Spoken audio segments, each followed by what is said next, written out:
To the presentation on mapping Nebraska. I'll give you a quick introduction to myself. I grew up here in Omaha, raised in the Joslyn Castle neighborhood where my father still lives. I went to Central High School, graduated from Boston College with a degree in history and political science, but moved back to Omaha in 2002.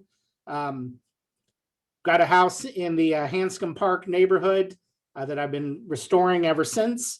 I love history. I love researching it. I love studying it. Certainly researching the history of my home. Cyber stalked some of the descendants to try to find pictures. And I enjoy Omaha history, and I certainly enjoy maps, a hobby I picked up some years ago. So why maps? It's kind of the same kind of question on why people would collect stamps. It's a hobby that can appeal to everyone. You can be a dentist, a gardener, retired, a teacher. It's a hobby that can be affordable. You can certainly spend millions of dollars if you want, like a high-end collector, but you could also have a great collection without breaking the budget. And it studies, as you can see on this slide,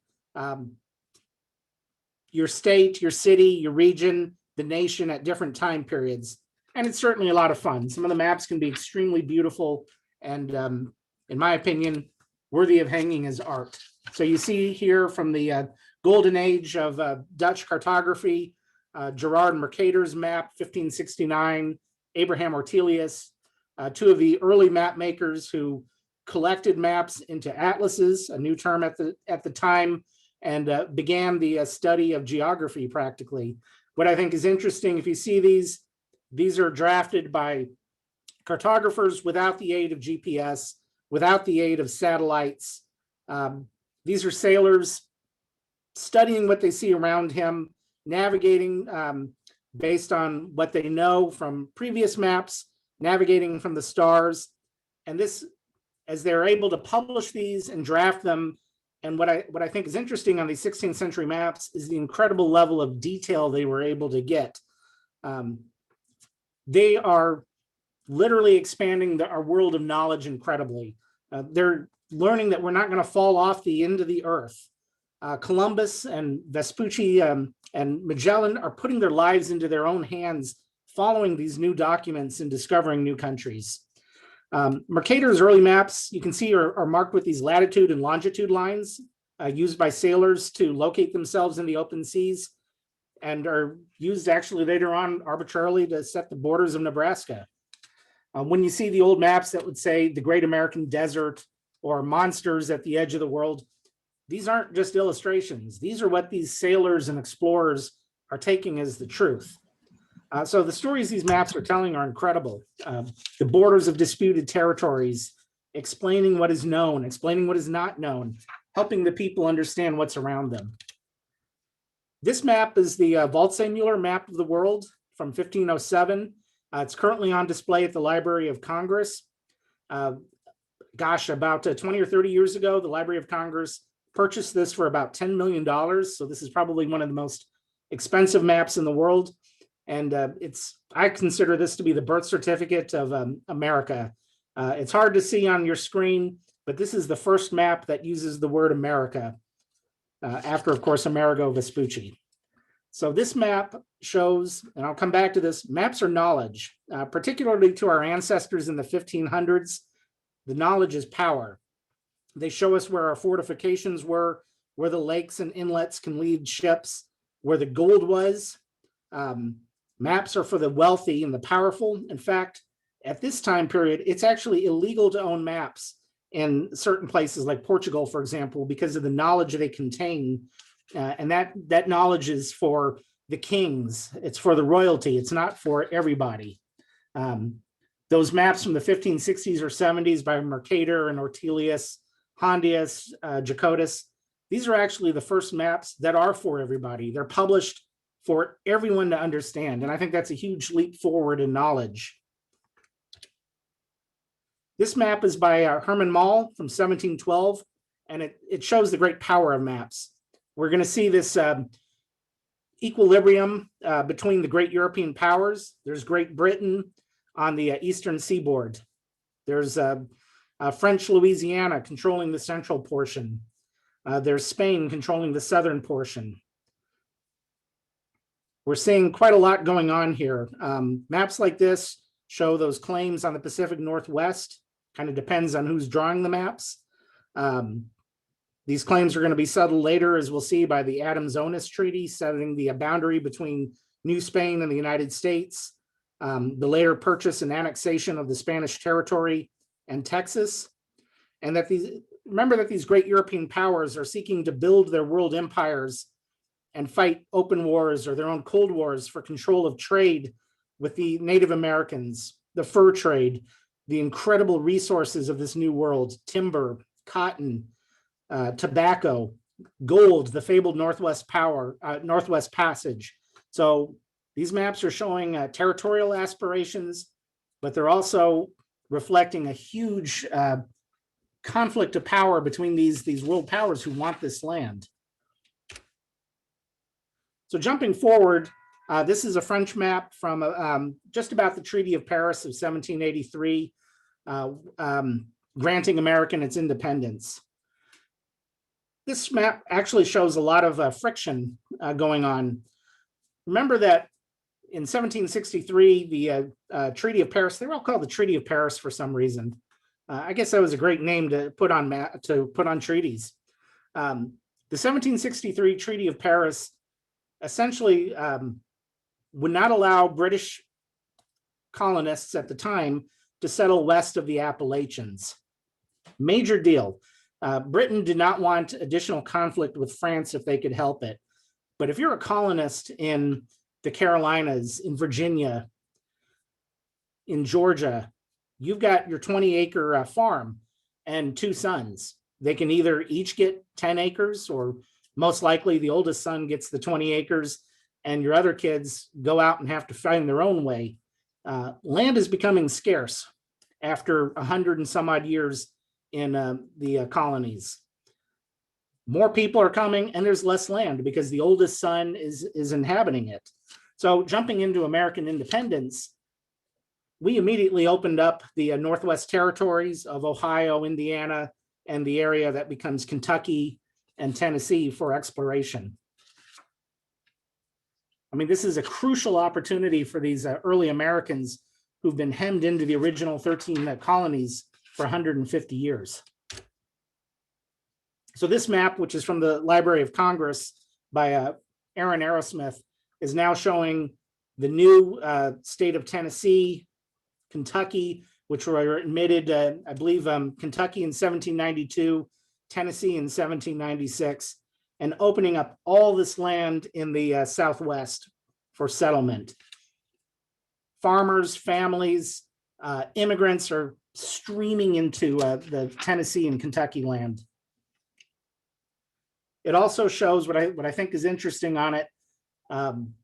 It's not entirely correct. The area of Maine is left open. The area of Georgia is not accurate, but it certainly shows an incredible amount of detail for this time period. This map by John Mellish from 1816 is one of the first large-scale maps made in the United States that shows the entire country from the Atlantic to the Pacific. It's a seminal map of the United States, and it's part of the basis for America's ongoing argument with England about the borders with Canada. And you can see that green area extending north of the 49th parallel. America is claiming this land. We're going into the treaty saying, actually the Treaty of 1818, claiming this land. Subsequent editions of Mellish's map show America's vast expansion with the Louisiana Purchase in 1803, cessation of Spanish claims in the Pacific Northwest, settled with the Adams-Onis Treaty, annexation of Texas, and other issues going on. And this map, which is, in my opinion, just absolutely beautiful, is also very rare. One sold right here in Omaha for about $90,000. I wish I could say it was me, but some other collector scored this gorgeous map. Now, this is Mellish's 1823 map. And what's important is we're seeing that the Adams-Onis Treaty of 1818 ceded Spanish Florida to the United States. It defined the boundary of the United States and New Spain at the 42nd parallel. So if you think of California's northern border and Idaho's southern border, that's the 42nd parallel. That's why those states are the shapes they are. It settles the border dispute between the two countries, and it's considered a triumph of American diplomacy. It's coming in the time of increased tensions related to Spain's territorial boundaries in North America, the United Kingdom, and the aftermath of the American Revolution. It's coming at a time during the Latin American Wars of Independence. Florida is a burden to Spain that can't afford to send settlers or garrisons. So Spanish government cedes it to the United States in exchange for setting the boundaries along the Sabine River in Spanish Texas. It establishes the boundary of U.S. territories and claims to the Rocky Mountains and west to the Pacific Ocean. The United States paid Americans' claims against the Spanish government up to about $5 million and relinquishes claims on parts of Spanish Texas. So you can see this border. You're going to see this again in future maps. Everything in what's Texas, Utah, New Mexico, Arizona, California is still part of Spain, essentially, at this time period. So here again, this is Stiles, Sherman, and Smith's map from 1839. You can see that part that's just labeled Mexico. Again, California, New Mexico, Arizona, still foreign country, but now we see Texas being recognized here. We see the Indian Territory, which is defined by the 1834 Indian Intercourse Act, which stretches from newly independent Texas to what becomes Nebraska's northern border. The western half of Arkansas Territory is shown as the home of Eastern tribes forced there by the Indian Removal Act. So Senecas, Cherokees, Seminoles, Choctaws, and Creeks were forcibly removed there. To the north, we have land designated for the Pawnees, Otos, Missourias, Omahas, Poncas, and Ogalallas, most of which are very familiar to us. Now, remember I said earlier, knowledge is power.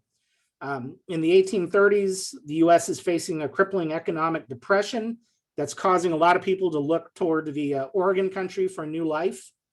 So in about 1841, hordes of people begin pushing west along the Platte River past Scottsbluff on their way to Oregon. 1847, the Mormons are setting out for that promised land on the banks of the Great Salt Lake. So this map shows, it's hard to see here, but there's a notation that says valley through which a loaded wagon may pass. That famous South Pass that many people would travel on their way to Oregon. So I can only imagine this map, which was published in a book of geography, accompanying so many of these families in their Conestoga wagons as they push west, looking at this map, wondering where they were on it, and their progress to a new life in Oregon. So our region that's known as Nebraska is called that as early as 1844.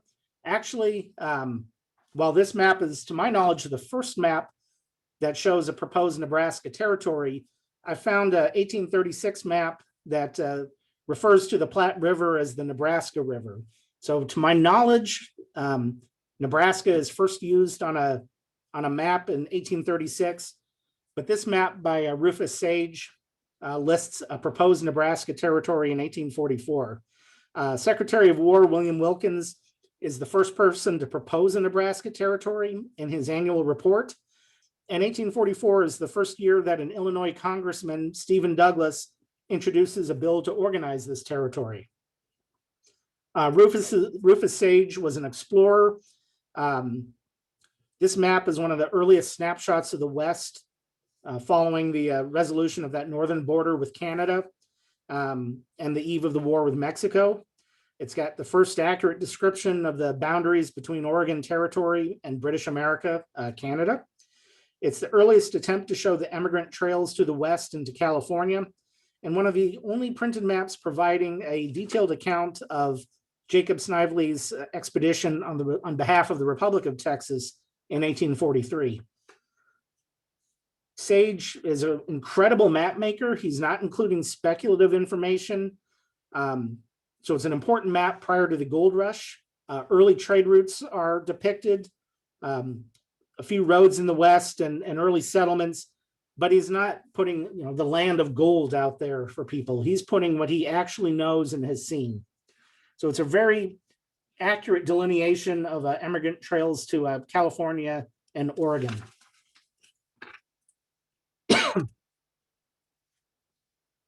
This is from Black's Atlas of North America in 1847. This shows the Russian interests now in Alaska. And to me, this map is really important in our history because the election of 1844 is a definitive turning point for the United States. We've admitted Texas by diplomatic negotiations and are looking at the process of annexing Texas into the nation. This is a very contentious topic. The Oregon question is a weapon in the struggle for domestic political power, as one person wrote. At the Democratic National Convention, the party platform asserts that our title to the whole of the territory of Oregon is clear and unquestionable, that no portion of the same ought to be ceded to England or any other power, and that the reoccupation of Oregon and the reannexation of Texas at the earliest practical period are great American measures. So the Oregon dispute and the Oregon dispute and this Texas debate, the Democrats are appealing to expansionist members from both northern and southern states. Enlarging the Pacific Northwest means mollifying northern fears of allowing Texas in as a slave state. It's a counterbalance between the slave states and the free states. Democratic candidate James Polk goes on to win a very narrow victory against Henry Clay because Clay had taken a stand against the expansion in Texas. So you may remember from school 5440 or fight. This is the popular slogan associated with Polk in the campaign of 1844, although it was not actually coined during the election. It appeared actually in January of 1846, driven by the Democratic Party press. The phrase, though, has become misidentified as part of a James Polk campaign slogan, even in school textbooks. But 5440 is the latitude, the southern boundary of Russian America, and considered the northernmost limit of Pacific Northwest. And one Democratic campaign slogan from the election in Pennsylvania used actually the phrase Polk, Dallas, and the Tariff of 42. But James Polk, and frankly, the British had no real desire to go to war over this. It was a lot of posturing on both sides. During the height of the tensions in 1845 and 1846, the Royal Navy essentially sent a bunch of gunboats and said, you guys want to fight? And America said, nope. So everyone stood down and went back to their political leaders to try to negotiate this.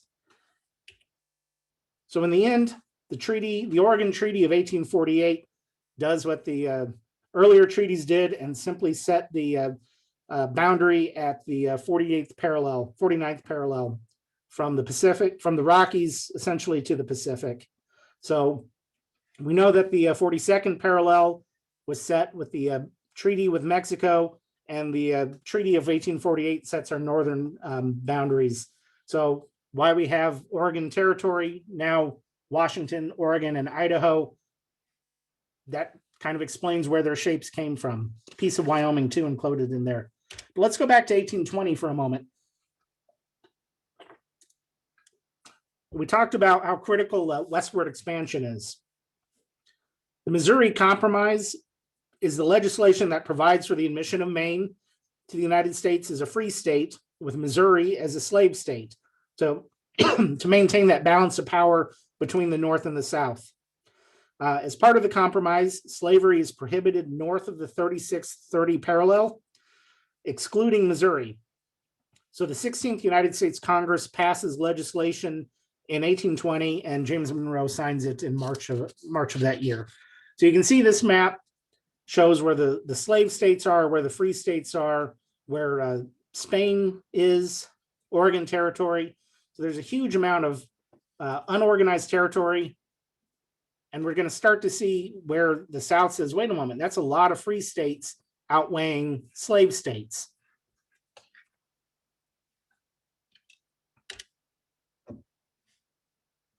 Again, you can see it a little bit better on this 1822 map of where the 36th parallel allows or doesn't allow slavery.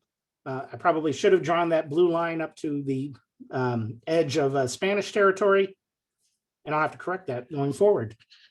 But it's a huge amount of land, and it's going to create a huge debate of where the free state is and where the slave states are. So 1820, James Talmadge, a Jeffersonian Republican from New York, submits a couple of amendments to Missouri's request for statehood, including restrictions on slavery. Southerners object to this bill, opposing federal restrictions on slavery, believing that slavery is a state issue settled by the Constitution. The Senate's evenly split at the opening of the debates, and both sides have 11 states. So the admission of Missouri as a slave state gives the South an advantage. Northern critics, including the Federalists and Democratic Republicans, object to the expansion of slavery into the Louisiana Purchase territory on the constitutional inequalities of the 3/5 rule, which allows Southern representation in the federal government derived from the state slave population. These Jeffersonian Republicans in the North maintain that a strict interpretation of the Constitution requires Congress to limit the spread of slavery on egalitarian grounds.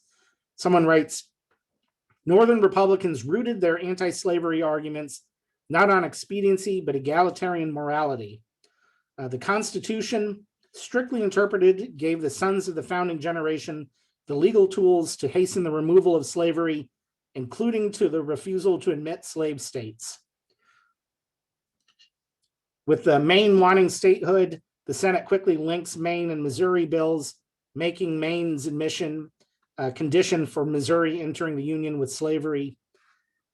Senator Jesse Thomas of Illinois creates this compromise proviso excluding slavery from all remaining lands of the Louisiana Purchase north of 3630. So we have this really tense situation already beginning in 1820 between the North and the South. So in my opinion, this is where it starts to get interesting. On a quick side note on this map, this is by a General Land Office cartographer named Ephraim Gilman, showing the proposed Nebraska territory in 1848. He is an incredibly skilled cartographer, very knowledgeable, and he was essentially asked to do this map right before the publication of the congressional records. So people have surmised that he said, fine, I'll give you a map, but I'm not going to try very hard.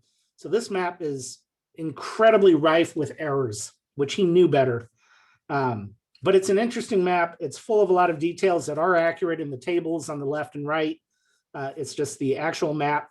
He cut corners wherever he could. So tens of millions of acres are available for settlers, and it's necessary to create a territorial infrastructure to allow settlement in this Louisiana Purchase land. Railroads are starting to get eager to start operations since they need these farmers as customers. Previous attempts to pass legislation have failed to open up territory. So a solution is a bill proposed in January of 1854 by Stephen Douglas, a Democratic Party leader in the Senate from Illinois, who's chairman of the Committee on Territories, huge promoter on railroads, aspirant to the presidency, and a believer in popular sovereignty.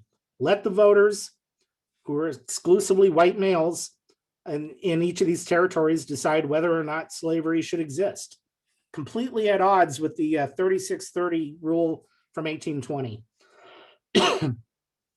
So rather than holding this great compromise of 1820, which had kept the nation at peace for 34 years, he's proposing to let the people vote on this issue So it's going to get volatile, as you can guess. What I think is interesting on maps of this era, our town names are starting to reflect where people come from, bringing regional perspectives with them. Manhattan, Kansas, founded by settlers from the New England Immigrant Aid Company. Kansas has a lot of towns named from these New England Immigrant Aid Company founders. Amos Adams Lawrence, who's a Republican abolitionist from Massachusetts. So we have Lawrence, Kansas, for one. Others, Geneva, Nebraska, Dorchester, Nebraska, Hyannis, Nebraska, Greeley, Nebraska.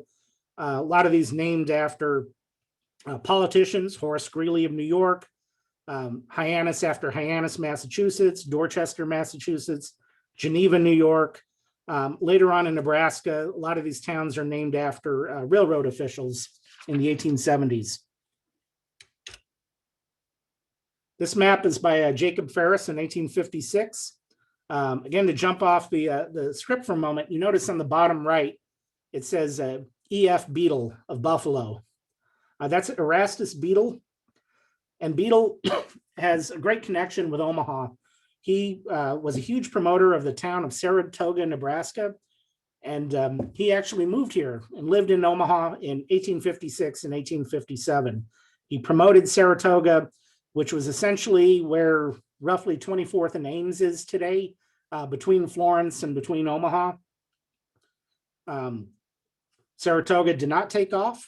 The town went belly up, and he wound up moving back to New York and getting back with his family's publishing business. And he wound up dying a millionaire in 1894 in Cooperstown, New York. Beadle Publishing, I forget the exact name of the company, was the first to publish the dime novels.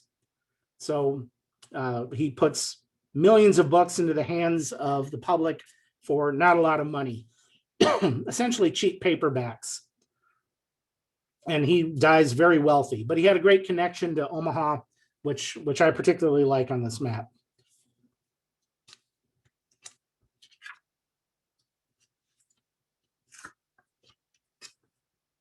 So here's a bit of a close-up of that map.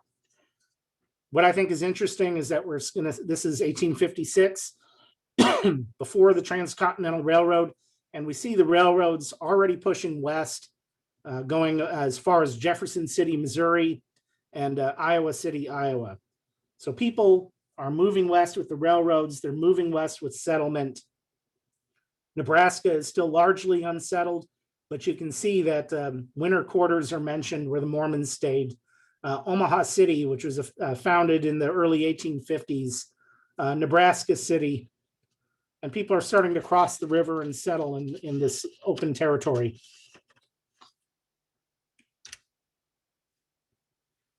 This map from 1855 is entitled Explorations and Surveys for a Railroad from Mississippi River to the Pacific Ocean, published by the War Department. You may have heard of the Secretary of War, a guy named Jefferson Davis. Recognize that name? So in the 1840s, this topic of a transcontinental railroad has started to be discussed. There's debates over the specifics, which route is to be taken. Should it be built by public interest, public money, or private interests, financed by public land grants? In 1845, Stephen Douglas, who's in his first term in the U.S. House of Representatives, submits an unsuccessful bid to organize Nebraska Territory as the first step in building a transcontinental railroad with the eastern terminus in Chicago. Railroad proposals are being debated in every session of Congress, with cities like Chicago, St. Louis, Quincy, Illinois, Memphis, Tennessee, New Orleans competing to be that jumping off point for the construction. So several proposals in 1852 and 1853 begin to find strong support, but they failed because of disputes over whether this railroad is going to follow a northern or a southern route. The House of Representatives passes 107-49, a bill to organize Nebraska Territory west of Iowa and Missouri. The bill moves to the Senate Committee on Territories, headed by Douglas. But Missouri Senator David Atchison announced that he would support the Nebraska proposal only if slavery is allowed. The bill was actually the this bill is silent on the issue, but slavery would be prohibited under the Missouri Compromise. Other Southern senators are going to be completely inflexible on this. So by a vote of 23-17, the Senate tables the motion on a proposed Nebraska territory. Every senator south of the Missouri tables the bill. The two territories, unlike Nebraska, had not been part of the Louisiana Purchase and were not subject to that compromise. And by that, I'm thinking of some of the land in the South, like Texas. So here's a close-up of that bill, a close-up of that 1855 map showing the proposed route with Omaha, which you can see in the top right, listed as Omaha City, and following along the Platte River, with another proposed route from St. Louis crossing southern Nebraska. So this shows the strategic importance of Nebraska for a transcontinental railroad. Look how valuable Nebraska is going to be for a railroad route and also a free state territory. Investors are owning land along the transcontinental route, and they're going to own some prime real estate when immigrants begin streaming into these territories. So this really is going to help frame the debate on Nebraska. So this map from 1855 shows the newly organized Nebraska and Kansas territory. Notice I spelled Kansas the way the map does.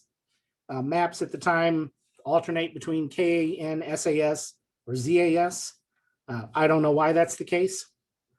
So during the Senate adjournment, the issues of the railroad and the repeal of the Missouri Compromise are really getting entangled now in Missouri politics. Atchison is campaigning for re-election against Thomas Hart Benton. Atchison is maneuvered into choosing between antagonizing the state railroad interests or the slaveholders. So finally, he takes the position that he would rather see Nebraska sink in hell before he would allow it to be overrun by free soilers. Now, at the time, representatives are usually finding lodging and boarding houses in Washington, D.C., where they lived while in session. So Atchison is sharing lodging in a place called F Street House, shared by leading Southerners in Congress. Atchison himself is the Senate President pro tem. He's living with Robert Hunter from Virginia, chairman of the Finance Committee, James Mason, also of Virginia, chairman of Foreign Affairs Committee, Andrew Butler from South Carolina, chairman of Judiciary Committee. So when Congress reconvenes in 1853, this group called the F Street Mess, along with Virginian William Goode, form a nucleus that would insist on slaveholder equality in Nebraska. Douglas is aware of this group's opinions and their power, and he knows that he needs to address their concerns. So in the Compromise of 1850, Utah and New Mexico territories had been organized without restrictions on slavery, and supporters of Douglas argue that the compromise already supersedes the Missouri Compromise. So the two territories, unlike Nebraska, had not been part of the Louisiana Purchase and were not subject to the Missouri Compromise. So here's again Nebraska and Kansas in 1855 by J.H. Colton, prolific map maker, made some incredible maps in the 1850s and 60s. Iowa Senator Augustus Dodge reintroduces the same legislation to organize Nebraska that had stalled in the previous session. It goes to Stephen Douglas, and Douglas wants to achieve the support of the Southerners. So he announces that the same principle had been established in the Compromise of 1850 will apply in Nebraska. So the Kansas-Nebraska Act of 1854 formalizes the southern border of Nebraska territory at the 40th parallel, with the north stretching all the way to the Rocky Mountains, and the act passes. So the notion of a permanent Indian country, which had been tossed around, is vanished forever. 1849, 1850, people are traveling west, commonly refer to the area that stretches from the northern border of Texas and Indian Territory to the Canadian border as Nebraska. With the discovery of gold in California in 1848 and the gold rush, Migrants are flooding through Nebraska, traveling the Platte to head to California.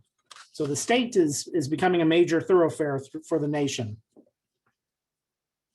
If we're a flyover state now, I suppose we were a wagon through state at the time. But this map from Mitchell's Geography in 1860 really does show Nebraska as the state highway.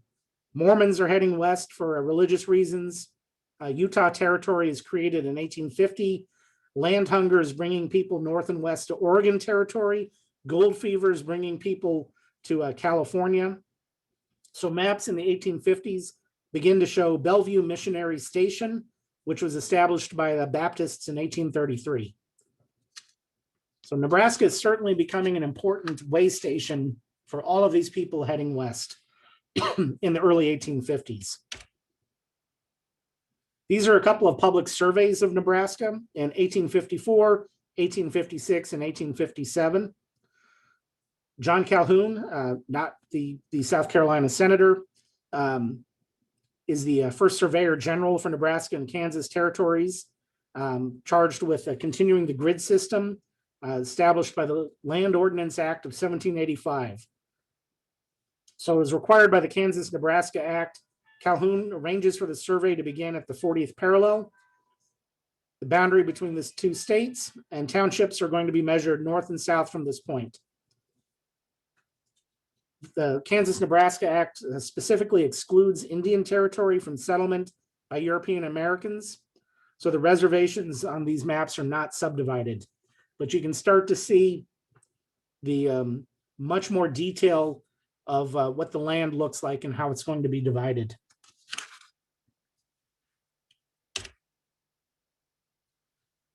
Again, this is J.H. Colton's Nebraska-Kansas map of 1857.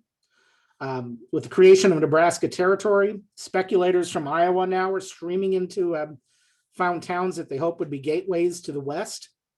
Towns with really exotic names like Neenah, Pahoko, Sante are established on paper, but they didn't last long, except they actually never existed except on paper. Columbus is really the western edge of Nebraska at this time period.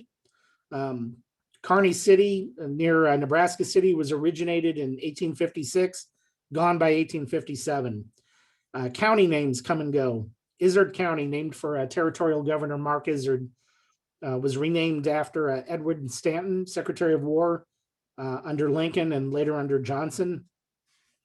Counties are named after founding fathers or early Democrats, but when the Republicans come to power in 1861, they purge all of the Democrat names, particularly those of Democrats who later joined the Confederacy. So counties then become named after Republican politicians or war heroes. So Grant County, for example, jumps to mind. In 1861, Congress creates new territories to help define the shape of Nebraska. To the north, we see Dakota Territory, which of course becomes North and South Dakota in 1889. Large portions of Wyoming and Montana. To the south, the creation of Colorado Territory. So Nebraska's panhandle extends all the way to Utah at this time. In going back to 1859, 2 years before this map is published, Lincoln meets a young engineer named Grenville Dodge in Council Bluffs. Dodge assures Lincoln that the railroad to the Pacific should begin across the river in Omaha City and follow the Platte River west. Dodge, of course, becomes the chief engineer for the construction of the Union Pacific, and the route is marked on this map. Omaha City is established in 1854 with the official opening of the territory and becomes simply Omaha by about 1865. It's listed on maps as Omaha City up until about as late as 1885, which I think is kind of interesting. 1860, prospectors find gold on the Nez Perce lands in the Northwest, setting off another huge land rush. 1863, the government creates Idaho Territory out of Dakota, and the new Idaho Territory is made up of substantial parts of Idaho, Montana, and Wyoming. 1862, gold is discovered on Grasshopper Creek and Montana receives a territorial status in 1864. So here's Johnson's United States map, 1866. We're starting to see most of the states take on the shapes we're used to, with the exception of Wyoming and Dakota Territory. Civil wars going on from 1861 to 1865. And with the end of a social, political, and economic phase, sorry, getting tongue-tied here.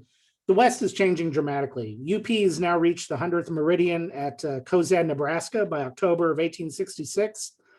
Texas ranchers with herds grown huge because of the Civil War, cut off access to northern markets, begin pushing their cattle north to meet the railroads connecting at slaughterhouses of Chicago. So again, Nebraska is going to become a major artery on this due to the Civil War. Creation of Montana Territory results in fixing the north and south line between the territory, between that territory and Dakota.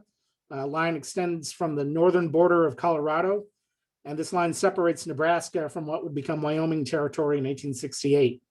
So this map shows Nebraska with its present boundary areas. You can notice in the Panhandle, Cheyenne County is divided into its current counties in 1886. Prior to that, there was essentially one large Cheyenne County in southwest Nebraska in the Panhandle. The addition of Boyd County in 1890 is really the last major change to the state's boundary. March 1st, 1867, Nebraska becomes the 37th state and the first state to join the Union after the Civil War. Lancaster County becomes the home of the state capital in 1867. The town of Lancaster is represented as the county seat, but Lincoln is designated the state capital, and the first lots will not be sold until September 1867. The map shows a lot of continued paper towns like Chester and Latrobe, wonderful metropolises that are dreamed up but never built.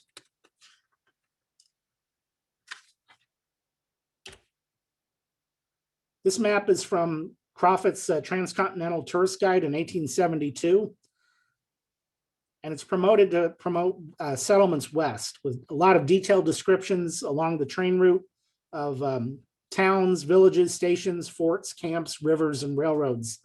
The important part of this map is that it's not accurate. What it's trying to convey is a well-settled, well-platted, well-laid out Omaha and Council Bluffs. Now, we know from the description of the time that Omaha is dirty, muddy, poorly laid out, even into the 1870s. Many of you know John Saxe's little poem in Harper's Magazine from 1869, and he writes, "Hast ever been in Omaha, where rolls the dark Missouri down, where 4 strong horses scarce can draw an empty wagon through the town, where sand is blown from every mount to fill your eyes and ears and throat, where all the steamboats are aground and all the houses are afloat, where whiskey shops the livelong night are vending out their poison juice, where men are often pretty tight and women often pretty loose. If not, take heed to what I say. You'll find it just as I have found it. And if it lies upon your way, for God's sake, reader, go around it." So this kind of belies what Crofett is trying to convey in this map. But if your goal is to encourage travel, tourism, and settlement, you don't want to show the dirty town full of loose morals. So we've talked about this westward expansion as a driving force in America. And I include this, I'll jump to a slightly better picture here. This is the original painting. This is painted in 1872 on commission for George Crofett, who published that map I just showed in a series of Western guides. And this is an example from his book. Most Americans would not have seen this original painting, but they would have seen this in reproduction. The painting is rich in detail that students of the time are really going to recognize. So it's a powerful historical idea about America's westward expansion. So we see the woman representing knowledge. She's holding a school book, heading to the west, carrying a telegraph wire Behind her, trains are heading to the west, stagecoach, hardy pioneers driving the Native Americans and the buffalo away as they stream forward. So while it's a bit shocking to us in the 21st century, at the time, this is showing the light of knowledge, the light of education, bringing civilization to these backward, primitive, uncivilized land.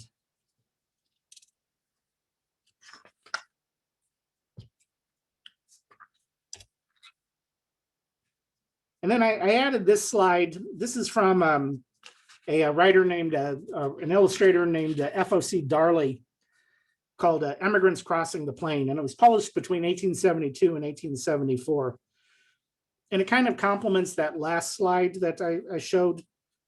So we see these hardy pioneers with their women and wagons taming the plains. And it goes with this era where we're thinking of our cross between settlement and the savagery of the wilderness. So we're thinking about that hardy citizen like Davy Crockett and Daniel Boone and Jim Bowie.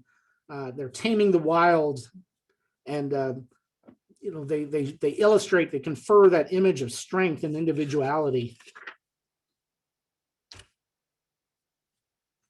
But back to our story on this. This is Erasmus Gray's Atlas of Nebraska, 1874. You can see a lot of the state is at least settled or platted. The northern panhandle, the area around, say, Valentine, Ainsworth, is still wide open and would not really get settled until the late 1870s. But after the Civil War, the Union Pacific line has gone through the state.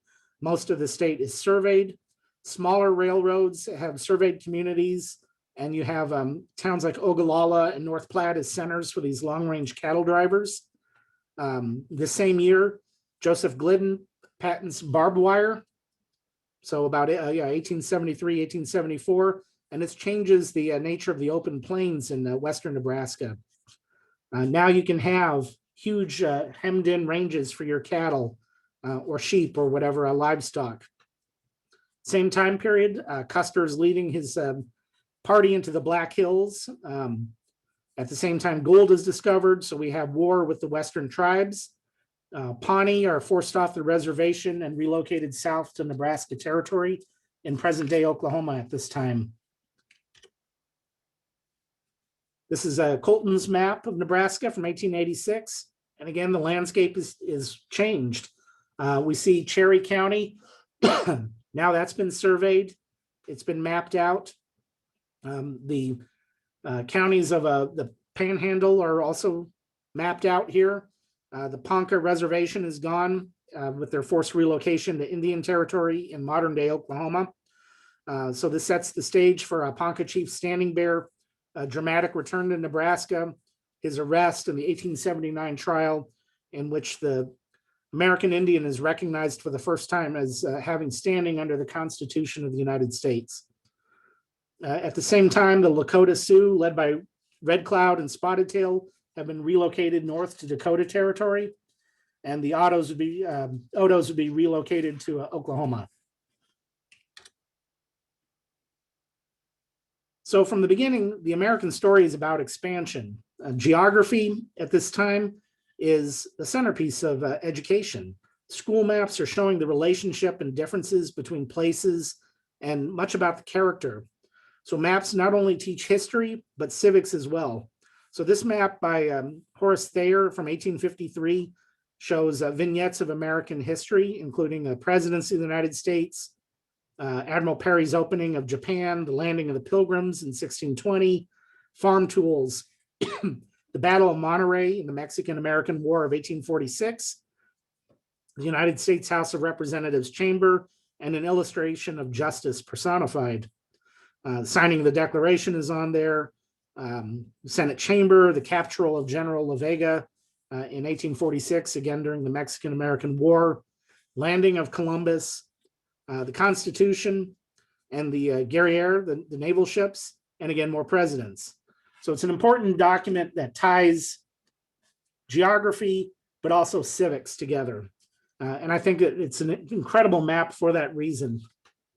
I certainly want to, this really brings me to the end of my presentation, and I'll take some questions, but I do want to acknowledge Martha with the Omaha Public Library and the wonderful resources there. So I certainly urge you to go down to the library and see the resources they have. If you want other resources, I got to give a shout out to the Omaha History Club Facebook page, which is a wonderful tool for Omaha history. And I got to give a shout out to Tim Reeder, to Better Homes and Garden Real Estate, who is incredibly knowledgeable on Omaha's old homes and old neighborhoods. Certainly been a good resource to me over the years. So I hope this has been an interesting story, and I hope it tells how we got where we are. So with that, I'll open it up to any questions. Thank you. That was great. And some amazing maps. I'll just say we have a few of them, but not nearly, not everything you showed. That was pretty cool. Just looking at the chat, somebody asked, we will be, if the recording worked, I will be sharing it. In fact, I'm going to stop it right now.